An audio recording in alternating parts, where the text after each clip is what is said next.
particularmente reputo muito mais a amizade que tenho com os advogados e diretores aqui da OAB, a continuidade desses convites, do que propriamente, né, ao conteúdo das minhas palestras. Mas eu fico muito contente, eu sempre costumo dizer, doutora Grace, que às vezes eu me sinto até mais à vontade na própria OAB do que em determinados meandros do Ministério Público. Eu digo isso porque meu pai, apesar de ter advogado muito pouco, foi advogado, sempre se orgulhou muito disso, e eu sou casado com uma advogada. Então, é um lugar que eu me sinto absolutamente à vontade. Fico sempre muito feliz em poder rever muitos amigos aqui na OAB.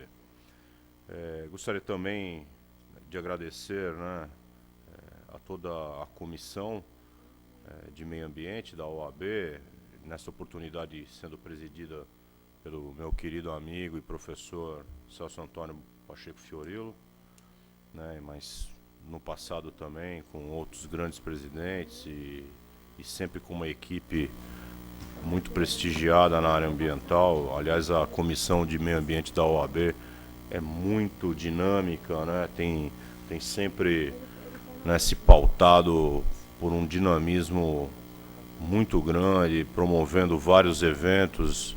E é como eu disse, eu tenho tido a honra de participar de muitos desses eventos organizados pela comissão da OAB, que prestam um serviço de altíssima relevância para a implementação da Política Nacional do Meio Ambiente, da legislação ambiental, né, como um todo, formando os advogados, estudantes de direito e outros, né, interessados na área. Pois bem, eu pretendo assim ser breve. Acho que estava falando com a doutora Grace, né, estávamos falando da complexidade, né, desse tema, crime de poluição. Complexidade de um artigo só, né, porque gostaria apenas, e me desculpe a eventual redundância, né, pode ser que algum outro palestrante já tenha abordado algumas questões que eu acho que são questões históricas, que são relevantes talvez para a gente compreender um pouquinho, afinal de contas, como é que pode, né? Crime de poluição, claro que poluição tem um conceito jurídico que abarcaria todos os demais tipos previstos na lei de crimes ambientais, mas talvez a nomenclatura não seja lá das mais adequadas, mas é assim que sempre foi, isso é uma tradição, porque desde o artigo 15 da Lei 6938, né, que seria aquele artigo que foi substituído justamente pelo artigo 54, foi revogado tacitamente, né, hoje me parece que não há mais nenhum tipo de discussão nesse sentido, quando da edição da Lei 9.605 de 98, né, a Lei dos Crimes Ambientais, alguns doutrinadores chegaram a questionar se efetivamente estaria o artigo 15 da Lei 6938 revogado, mas é assim que esse crime ele sempre foi conhecido, o crime de poluição, né? Nós precisamos lembrar que, né, esse crime estava absolutamente isolado ali na Lei de Política Nacional do Meio Ambiente, e os tipos penais que nós aplicávamos na tutela penal do meio ambiente, na verdade eram basicamente aqueles previstos no artigo, salvo engano, 26 do Código Florestal revogado, né, do Código de 65, que na verdade eram contravenções penais, né, nem crimes mesmo eram. E então, como eles tratavam especificamente, né, da tutela penal da flora, com algumas variantes, indiretamente até da fauna, né, mas o objeto de tutela era focado, era a flora. Então aquele tipo previsto lá no artigo 15 da Lei de Política Nacional do Meio Ambiente era chamado, né, sempre foi conhecido como crime de poluição. Como o 54, né, da lei nova, da Lei de Crimes Ambientais 9.605, veio substituí-lo praticamente, tem uma redação assim similar, não idêntica, até acho que é inegável dizer que houve um certo retrocesso nesse sentido, mas tem uma redação assim muito próxima do artigo 15, então acabou sendo chamado novamente como crime de poluição. Muito bem.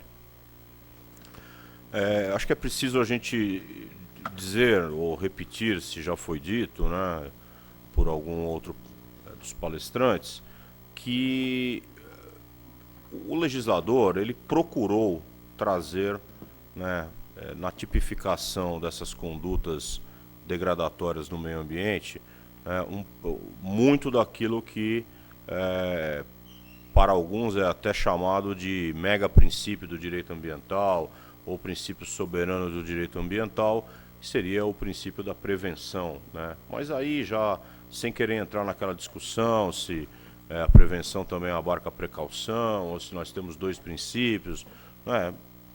Prevenção barra precaução, digamos assim. Então, este princípio tão caro, tão importante, né, para o direito ambiental, ele precisava ser retratado através de crimes de perigo, né? Então, o legislador ele se pautou muito em tentar tipificar as condutas que colocassem em risco, né, o objeto, né, de tutela do direito ambiental, todos aqueles bens de natureza ambiental.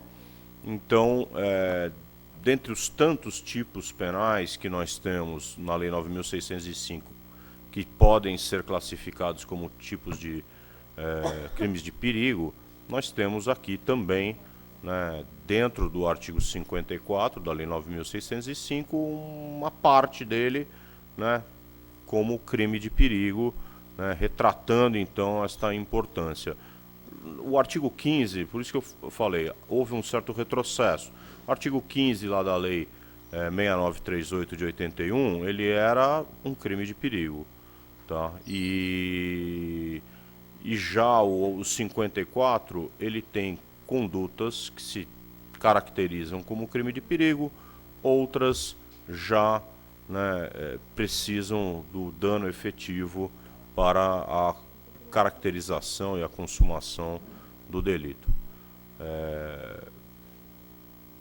Muito bem, então, só para a gente, né, tentar verificar. Vamos lá no caput do artigo 54, tentar dar uma esmiuçada nele, né?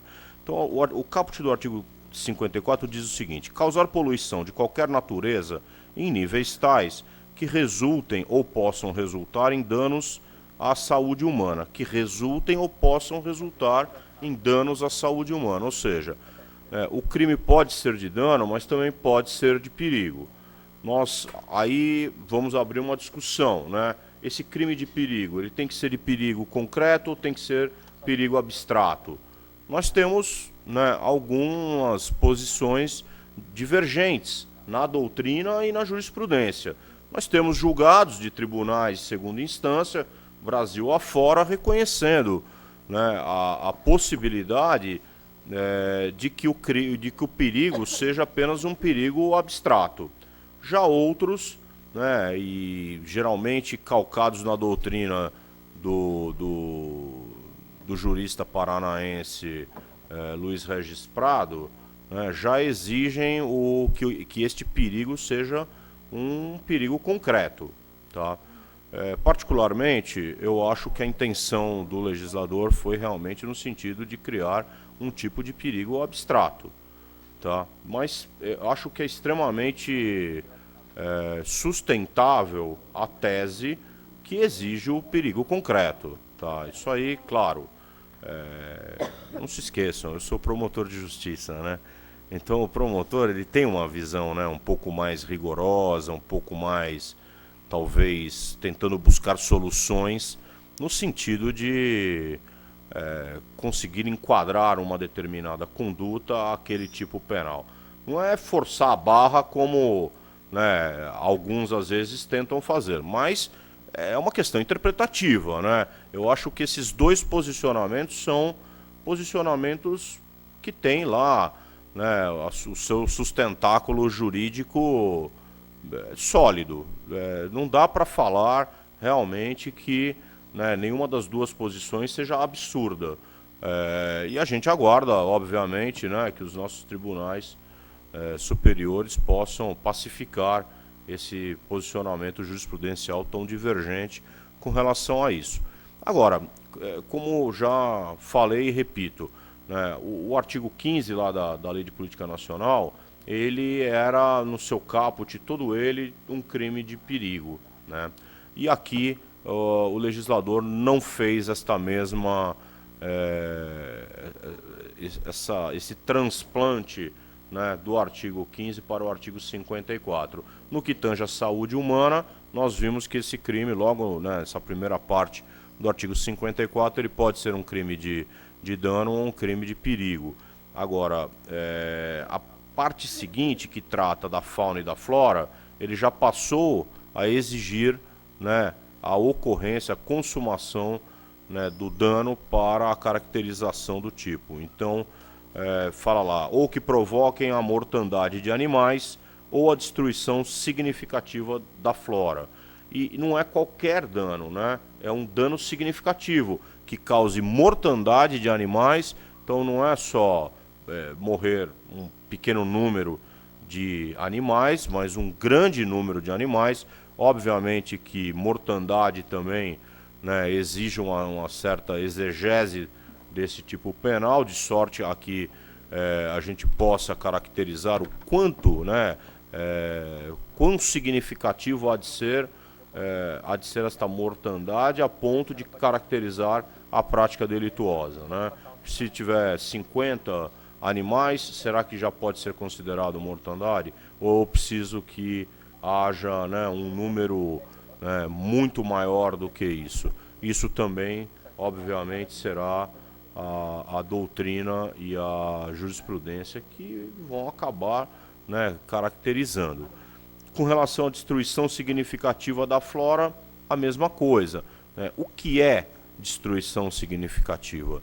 Né? Quantos hectares de floresta, por exemplo, eu preciso derrubar, né, com a minha ação danosa, ou de alguma forma comprometer negativamente, para que isso possa se caracterizar como uma destruição significativa da flora.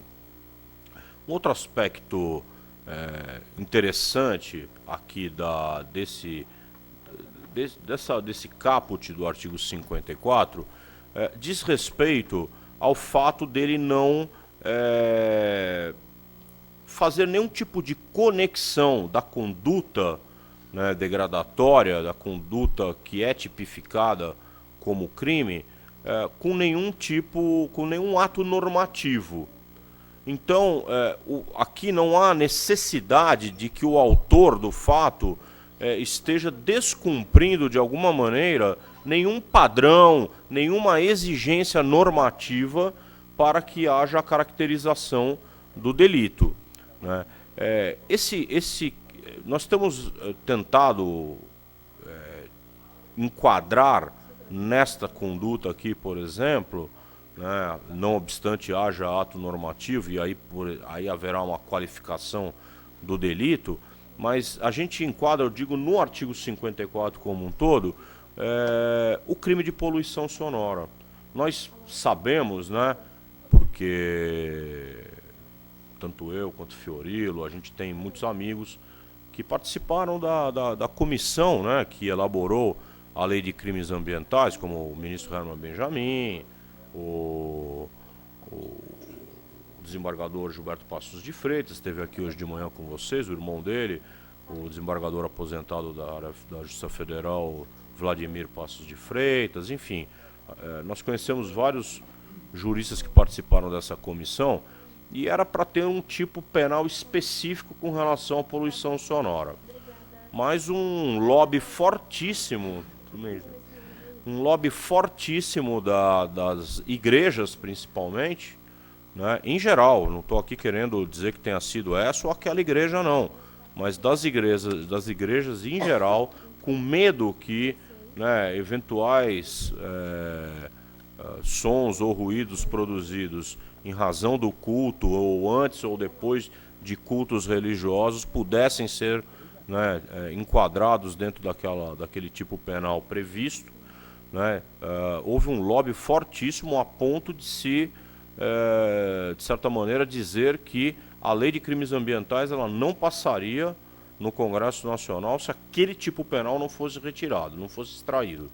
E obviamente que para não comprometer, né, todo um trabalho que estava sendo realizado por essa comissão, houve a exclusão daquele tipo penal que era específico para poluição sonora, mas essa bancada, né, fortíssima lá no Congresso, ela não se atentou para o artigo 54, notadamente, né, quando lá no inciso 5º do parágrafo 2º, quando diz que, né, trata-se lá dessa poluição qualificada quando ocorrer, né, qualquer tipo de lançamento em desacordo com regulamentos ou leis, né? Alguns acham que há possibilidade de enquadramento da poluição sonora nesse inciso 5º. No meu modo de ver, ele só se enquadra no caput, tá? Porque o inciso 5º fala em lançamento de resíduos líquidos ou gasosos, tá? E aí não se enquadraria porque essas ondas eletromagnéticas, né, elas têm uma definição própria, uma caracterização própria que não pode ser enquadrada no conceito jurídico de resíduo. Então, ainda que a gente não consiga enquadrar na poluição qualificada, no caput me parece que é bastante, né, causar poluição de qualquer natureza em níveis tais que resultem ou possam resultar em danos à saúde humana. É claro que a gente vai ter que demonstrar que naqueles níveis de poluição sonora havia possibilidade de causar o dano à saúde humana, né? Mas hoje a gente tem, né, no meio científico inúmeros estudos que já comprovam todos os malefícios decorrentes da poluição sonora. Muito bem. Outro aspecto interessante, né, com relação a esse crime de poluição é que ele é um dos pouquíssimos artigos previstos na Lei 9.605 que nós não temos como aplicar o Instituto da Transação Penal, né? Nós temos como aplicar a Lei 9.099 de 95 no que tange a suspensão condicional do processo, na medida em que a pena mínima, tanto aquela prevista no caput, quanto a prevista para os crimes qualificados do parágrafo 2º, a pena mínima é de 1 ano, ou seja, há possibilidade de aplicação do artigo 89 da Lei 9.099 de 95, com proposta de suspensão do processo. Mas não há possibilidade aqui, né, da transação penal. Isso é, assim, salvo engano, acho que são 5 condutas, se não são 5, são 6, eu não me lembro agora de cabeça, em toda a Lei 9.605, né, em que nós não podemos aplicar, não temos juridicamente como aplicar o artigo 76, lá da... 76, é isso? Acho que é 76, né, da 9.099, ou seja, o Instituto da Transação Penal, né? Então, percebam que o legislador levou bastante a sério essas condutas que estão devidamente enquadradas aqui no artigo 54 da Lei de Crimes Ambientais, né? Realmente são... Eu me lembro lá do artigo 40, né, que é causar dano à unidade de conservação, um outro artigo que também não se aplica à transação penal. A gente sabe muito bem, né, a importância de uma unidade de conservação, né, um parque estadual, uma estação ecológica, enfim. E a gente sabe, portanto, né, que o legislador, para ter, né, aplicado uma pena que vai de 1 a 4 lá no caput e no parágrafo 2º de 1 a 5, são as maiores penas previstas, algumas das maiores, né, penas previstas lá na Lei 9.605. Então é porque ele realmente entendeu que essas hipóteses previstas no artigo 54 são realmente muito graves, né, causam danos ou risco de danos à saúde pública, à fauna e à flora de uma maneira tal que, né, podem comprometer realmente o equilíbrio ecológico e até mesmo outras necessidades humanas e animais muito fortes, né? A gente vai verificar aqui no parágrafo 2º, né, algumas situações que qualificam esse crime de poluição que são realmente bastante graves. Um outro aspecto, né, que é interessante, comparativo entre o artigo 15, né, que foi sucedido por esse artigo 54, é que ele também tinha lá o caput e ele tinha qualificadoras, né? Essas qualificadoras que estavam lá no crime de poluição da Lei de Política Nacional do Meio Ambiente, eles passaram a ser tratados na Lei 9.605 como agravantes. Aquelas agravantes que estão previstas no artigo 15 da Lei 9.605, elas eram quase todas elas qualificadoras do crime de poluição lá do artigo 15. Né? Estou aqui com o artigo 15 só para vocês verem, olha. Dizia que a pena era aumentada até o dobro se resultasse: 1. Dano irreversível à fauna, à flora e ao meio ambiente. B. Lesão corporal grave. 2. A poluição é decorrente de atividade industrial ou de transporte, ou quando o crime também é praticado durante a noite, em domingo ou feriado. Né? O legislador parece que estava olhando para Cubatão, né, aqui. Não, eu, por exemplo, fui promotor 3 anos em Cubatão e que trabalho aqui em São Paulo e moro na Baixada Santista, é só a gente ir um pouco mais, sair tarde daqui, para quando passa ali em Cubatão, né, começa a sentir todos os odores que são característicos dos processos industriais lá daquela região. Por quê? Porque a gente sabe que, infelizmente, a CETESB fecha suas portas durante a noite, né? Salvo algum plantão, alguma coisa, né, mas que precisa ficar insistindo, ligando, 0800, não sei que outro número, né? Mas as portas da CETESB, os agentes não estão trabalhando normalmente, não estão fazendo vistorias, fiscalização durante a noite. Então é durante a noite que realmente, né, todos os gatos viram pardos e, enfim, é quando tudo acontece, ou nos feriados, ou nos domingos, nos dias de folga, né? Então, nos dias em que o órgão ambiental, né, está de portas fechadas, ou no momento em que ele encerra suas atividades, é que as coisas realmente começam a acontecer, a não ser que seja realmente um evento, né, um sinistro, e aí não tem horário mesmo, né? Mas quando as coisas têm que ser deliberadamente feitas, elas são feitas nesses horários. O que antes dobrava, né, a pena, e a pena lá, a pena que estava prevista no artigo 15 da Lei de Política Nacional era de 1 a 3 anos, então a gente percebe que essa pena poderia chegar a até 6 anos, né, quando ocorrentes essas qualificadoras, que hoje, repito, foram todas, quase todas elas, transformadas em agravantes, né? Então, aí a gente sabe que no final das contas, elas pouco contribuem no caso concreto, né, concretamente, e infelizmente, né, porque afinal de contas há esta possibilidade jurídica, mas a gente sabe que na prática elas pouco acabam contribuindo, no final das contas, para um aumento, né, da pena base daqueles autores de fatos, às vezes ocorridos nestas circunstâncias. O parágrafo 1º do artigo 54, ele trata da modalidade culposa deste crime previsto no caput, né? E, obviamente, todos nós aqui sabemos, né, dessa possibilidade, quando o próprio legislador, né, indica. Agora, com relação ao crime culposo de poluição, né, o maior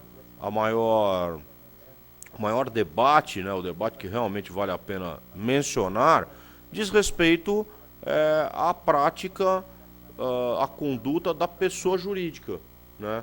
E aí vem aquele debate: a pessoa jurídica pode praticar crime culposo, né?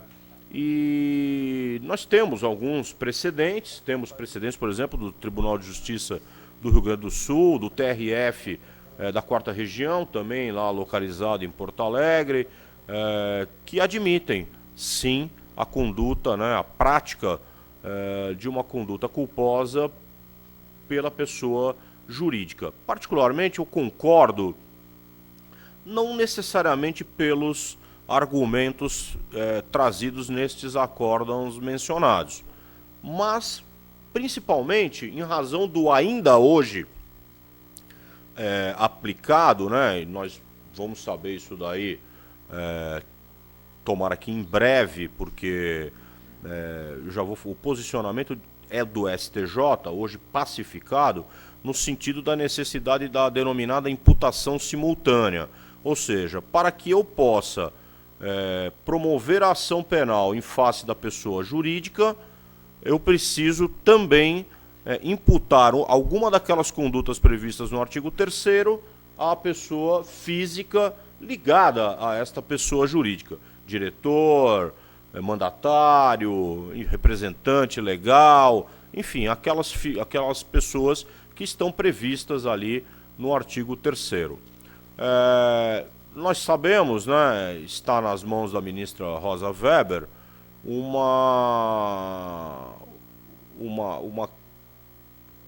foi suscitada, né, a questão da constitucionalidade ou inconstitucionalidade da imputação simultânea, né? Se esse artigo 3º ele é ou não constitucional. É preciso realmente, né, que haja imputação da pessoa física ligada à pessoa jurídica? Porque, vejam, a Constituição Federal, ela nada fala, né? Ela, quando determina lá a responsabilidade penal da pessoa jurídica, que aliás é uma outra questão que ainda está pendente lá no STF, né? Nós temos um caso um caso que me parece que envolve a Petrobras, salvo engano, não me recordo ao certo, mas foi um caso de Santa Catarina, né, que em primeira instância a ação com relação à pessoa jurídica, ela foi extinta sem julgamento de mérito, né, houve uma absolvição de instância com relação à pessoa jurídica.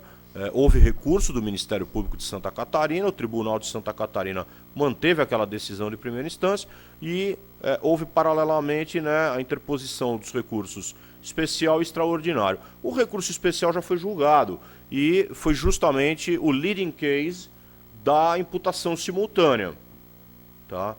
Me parece que é do relatoria do ministro Gilson Dipp.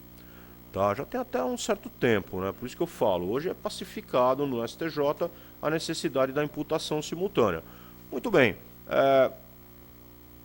E o recurso extraordinário, ele foi distribuído à época com o ministro César Peluso. E o ministro César Peluso, até a sua aposentadoria, não colocou em pauta este... Provavelmente, já deve, se é que já não deu, já deve estar dando uma prescrição. Daqui a pouco vão reconhecer de ofício a prescrição, não vão julgar, né, o mérito. E me parece que é isso que vai acontecer e talvez até essa fosse mesmo a intenção, né, não decidir nada sobre isso. Mas agora essa questão foi levada por outra fonte à ministra Rosa Weber, que numa questão de ordem, recentemente, já decidiu, assim, eu até ia trazer, acabei esquecendo de trazer o artigo, mas recentemente, na questão de ordem, ela já decidiu o seguinte: é constitucional a questão.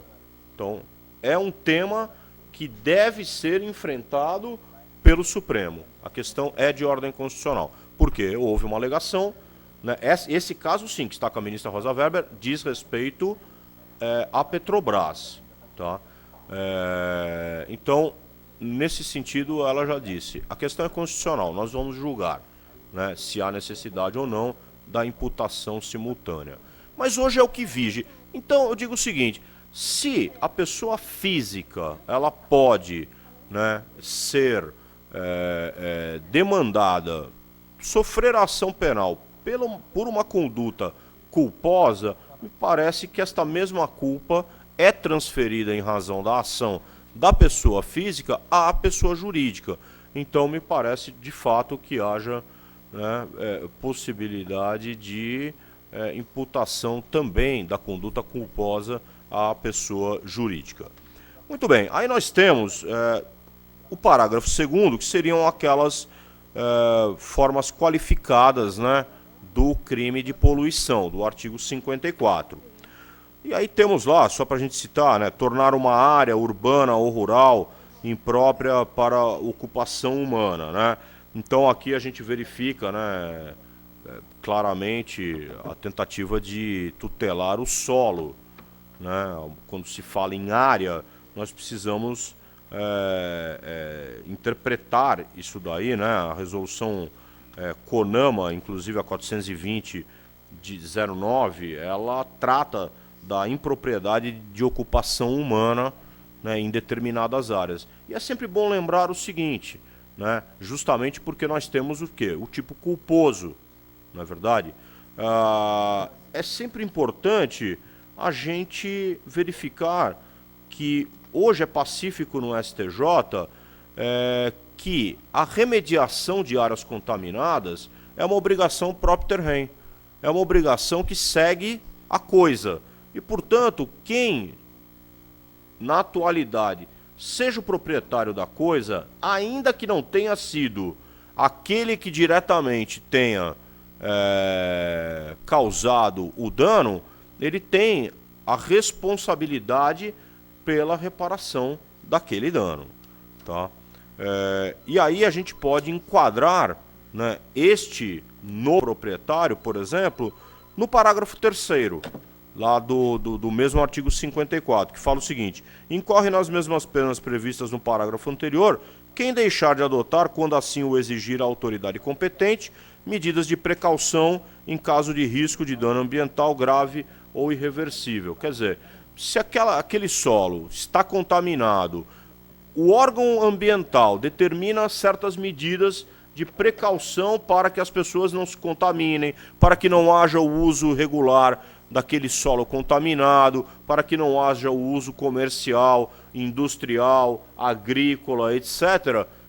E esta pessoa deixa de atender estas recomendações, né, do órgão administrativo, ela pode incorrer nas mesmas penas do que aquele que causou diretamente o dano e, consequentemente, contaminou o solo. O segundo fala em causar poluição atmosférica que provoque a retirada, ainda que momentânea, dos habitantes das áreas afetadas ou que cause danos diretos à saúde da população. Então, aqui me parece que é claro, né? Além de tutelar, evidentemente, a atmosfera, né, a conduta exige, né, para o seu enquadramento, que haja, ainda que momentaneamente, a retirada de pessoas, né, de habitantes da área afetada ou que venha a causar danos diretos à saúde da população. E isto realmente é muito comum, né, principalmente nesses polos industriais. Esses eventos, né, estas ocorrências a que nos referíamos aqui, tão comuns, né, já no passado e ainda hoje com muito menor verificação, graças a Deus, em Cubatão, Paulínia e outros polos industriais que nós temos aqui no estado de São Paulo, e também temos tantos outros espalhados pelo Brasil, podem chegar a níveis tais que realmente exijam, né, a retirada de pessoas de suas casas, de suas habitações, né, ou venham a causar, ainda que momentaneamente, danos à saúde daquelas pessoas. Me recordo de um fato, de um vazamento de amônia que teve na cidade de Cubatão, coronel, isso na década de 90, né, que nós tivemos lá numa grande indústria de gênero alimentício. Ela não processa o alimento lá, ela apenas estoca, e justamente por isso tem grandes frigoríficos que utilizam amônia para refrigeração. Houve um vazamento de proporções médias para a amônia, mas foi o suficiente para 3.000 pessoas em Cubatão serem atendidas nos prontos-socorros e hospitais da região, porque realmente a amônia é um gás que, quando inalado em uma situação assim de grandes proporções, causa a morte, né? Então muitas pessoas com vômitos, com dores de cabeça, enfim, desmaios, foram atendidas por conta de um evento causado em razão, né, de poluição atmosférica. Causar poluição hídrica que torne necessária a interrupção do abastecimento público de água de uma comunidade. Então, vamos aqui perceber o seguinte: nós não estamos tutelando o recurso hídrico por ele mesmo, né? Isso nós vamos fazer em outros tipos penais. Nós estamos aqui protegendo, na verdade, né, a população, o abastecimento hídrico, o abastecimento da população, né, que necessita da água para sua sobrevivência, água, né, água esta que, abastecimento este, melhor dizendo, que foi interrompido em razão daquela conduta poluidora. Dificultar ou impedir o uso público das praias, né?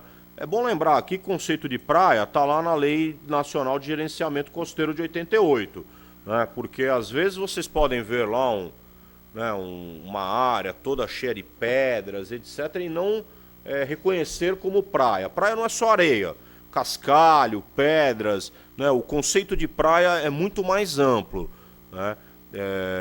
Quantas vezes nós já nos deparamos com situações como esta, por exemplo, na costa do litoral norte do estado de São Paulo, em razão de vazamentos lá no terminal, lá o Tebar, né, o terminal Almirante Barroso, lá em São Sebastião.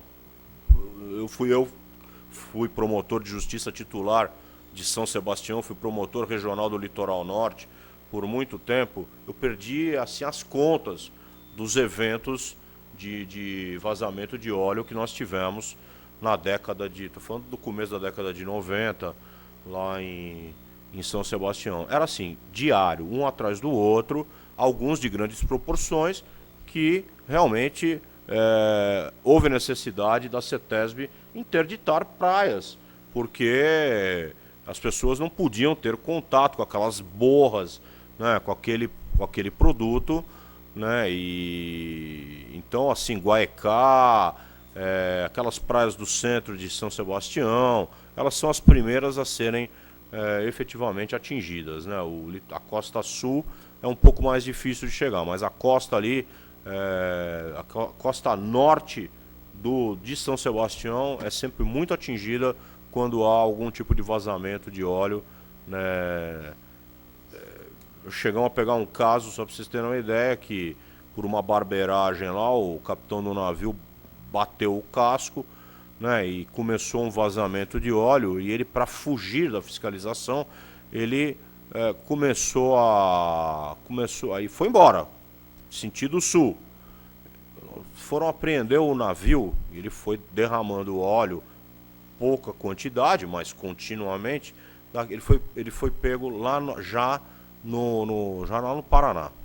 Só para vocês terem uma ideia quanto demorou para alcançar esse navio. E despejando óleo pelo litoral paulista e paranaense até o local onde ele foi efetivamente, né, apreendido. Por fim, ocorrer por lançamento de resíduos sólidos, líquidos ou gasosos, ou detritos, óleos ou substâncias oleosas, em desacordo com as exigências estabelecidas em leis ou regulamentos. Aqui é muito bacana esse inciso, né? Porque, claro, nós temos um arcabouço na área ambiental, né, muito grande, de leis, resoluções, regulamentos, portarias, enfim, atos normativos em geral, que regulamentam principalmente, né, questões relativas a resíduos, né, mas também ao despejo de produtos oleosos. E aqui há um claríssimo enquadramento, né, que quando haja, né, estes regulamentos, o descumprimento destes regulamentos se enquadra aqui nessa conduta do inciso 5, que é uma das que tem uma das maiores penas da Lei 9.605, que vai de 1 a 5 anos, repito, né, ainda que haja possibilidade de suspensão condicional do processo, a gente sabe bem, hoje pela manhã o professor Gilberto, né, me parece que foi quem tratou da ação e do processo penal, deve ter mencionado, né, que essa suspensão condicional do processo com relação aos crimes ambientais é um pouco diferente daquela do artigo 89 da Lei de Juizado Especial Criminal, né, porque principalmente ela exige para, né, a efetiva extinção da punibilidade, exige a efetiva reparação do dano. E isso é muito bom, né? Na verdade, foi um intuito do legislador, né, tentar fazer aí uma composição da lei penal com a lei, com a responsabilidade civil.